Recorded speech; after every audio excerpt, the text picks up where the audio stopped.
Marksmanship. Yes, we're at the Red River Marksmanship Center. In Fargo, we are behind enemy lines for this 3-hour class that we're going to Yes, about. we have transgressed against our home university and entered state school. Okay, I'm wearing North Dakota attire, so it's okay. Yes, we have infiltrated in the correct clothing. Yes, we have. Kind of. Damn! Amanda's like, I'm not wearing the one with UND on it. Crap! I'm up in here, so we just got done registering and doing that whole bit, so that's kind of fun. Yes. We get periodic breaks so we don't go insane. That is already insane. If you can't tell. If you can't tell. And then there's crazy over here, and then there's Kimmy on her phone. We're preparing for the zombie apocalypse. I don't know what anybody else is doing here. This is part of our prep plan. Refuse to be a zombie victim. That's right. I refuse to be a zombie victim. I refuse to turn into one. I'm actually the one who's starting the zombie apocalypse, so, you know. It's your fault. Yeah, it is. So Civilian's behind enemy lines. She's infiltrated our group, and now she's gonna... Don't do that. She's doing this. So I have your express permission not to Sophia you. Not to what? Sophia, I don't have to lock you in a barn when you get bitten. I can just shoot you. You saw the season of Walking Dead? Come on. No, I have yet to see The Walking Dead. Thanks for letting me know what happened. And quite frankly, no barn can hold me. They've tried. True. It's true. Very true. So. Yeah, so... Okay,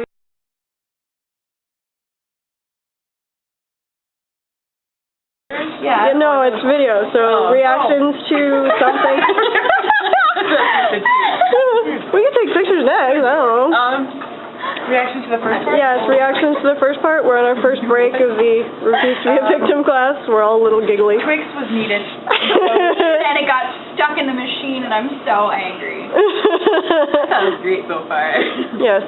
It's very informative. Very informative. There's a lot of things that I didn't think about. I mean, like at home, we have the double hung windows and stuff like that, and we do our own little things, but it's held up by masking tape. You know, you can break that really easily. So it's just kind of a way to rethink how you live your life.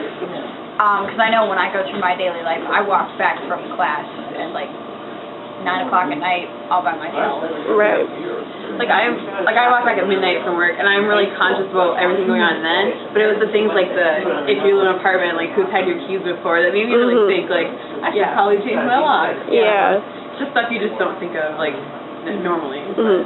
Okay. It's kind of scary because, I mean, you don't want to think that the world is a bad place, and you don't want to think that people are out there to hurt you. Yeah, growing up in Minnesota or even growing up in North Dakota. In North Dakota. But at the same time, there's a line between being aware and being afraid. Because you know there are crazy people out there, but I think as long as you consciously make an effort to be safe and do things that are good for you, you'll be fine.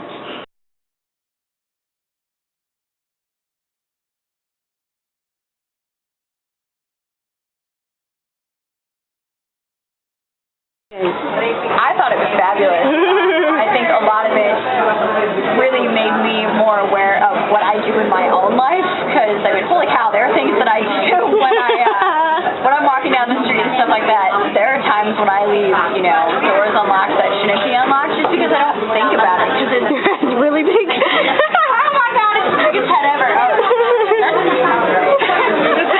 Male ego. Yes, male ego the size of the Grand Canyon. When I just think of stuff that I do in my everyday life, I'm not, taking precautions at all because I don't think about it. And I'm like, oh, it's Grand Forks, it's really big. No, it's not. So, I don't know. I thought it was a fabulous educational experience, and I'm glad that we got a chance to go. So, Kimmy's next. Yay! Hi, Kimmy.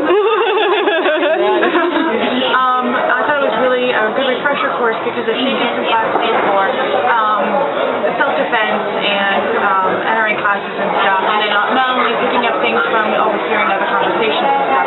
So even though some things were a refresher, some things were new. Even if you're like, oh, I know about personal safety, I know about keeping my doors locked, I know about being aware in a parking lot, ATMs. It really is a good refresher course, and to get additional information that you might not have been aware of before. My coworker actually is from Washington State, and she's a said many times, well, you have the knife in every room, and you're so paranoid. You're so paranoid, and even though it's been turning to... He's watching or listening to a hockey game. We're doing a video. No, he has one earbud out. So now we need to censor ourselves. Yeah, talking about it. We're talking about feminism. Poor guy here. But no, he really thinks that, he really is anti-gun, not for privatized gun ownership. And he's like, well, this is North Dakota, and he's from Washington State. So he said, you look up your shooting, and you tell me that we're safe. And we're working at sales, keep in mind, and at the Grand Forks Mall. And so it really is, even though some people will try and demean and try and shame me by saying, you have a gun, you own a gun, you have a weapons permit, you are paranoid, you are crazy, you're radical. Oh my God, you're radical. Kimmy in a radical way. It's just a way to shame me, and a way to, when somebody shames me and I do as they have shamed me to do, they win, and I lose in the long run. So I refuse to let them win. I will have the last word. I will have the last word. And this is why Kimmy and I will survive the zombie apocalypse and we'll protect the rest of you. That's right. I don't follow what other people say. I do not say. Uh-oh. That's great. Hey, I have the camera. I have the power, damn it. That's not a good thing. This is really great.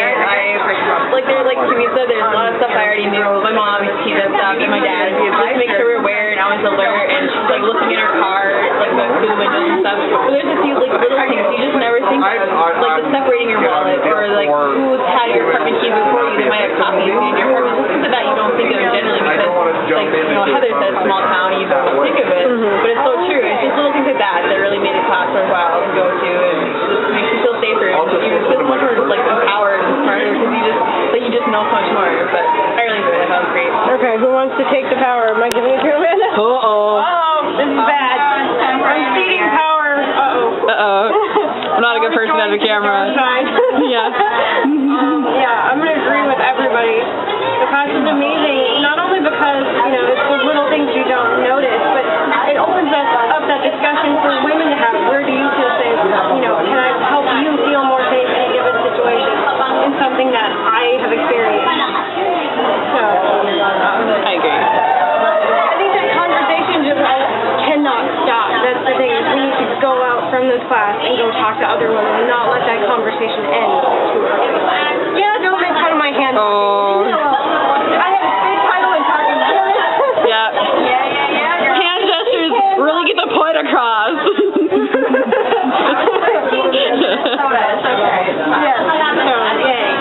Yay. One of the biggest things is the people who need to take these classes don't go to the classes. So I think it's really up to this organization to get people who come on classes and get other people that not only just, they need it. They may sit there and look for it, but they will see, like the instructor said, the seed is planted, and we really need to get more people involved in it and have it more widespread. Absolutely, because nobody is above, having a safety refresher course. I think the whole point of our organization not only is getting ladies involved, but kind of getting everybody more aware of how to be safe, not only with yourself, but with firearms and that sort of thing. And nobody is above having that conversation, that lesson, because you can't just, go wandering around with a gun and think that you know everything about it.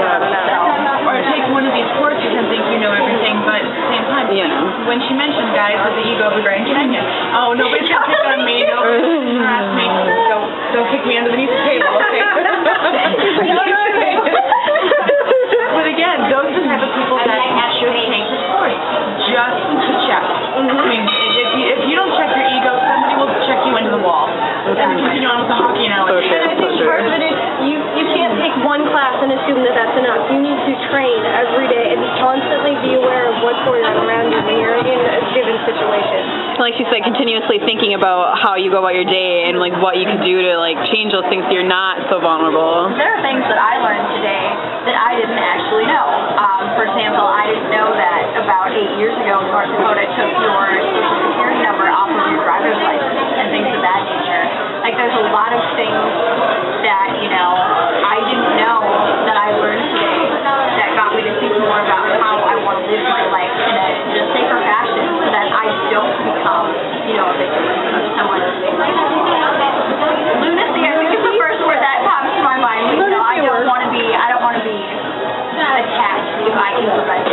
don't want my friends to be attacked if they see So I guess should we end the video by saying thank you, Lisa?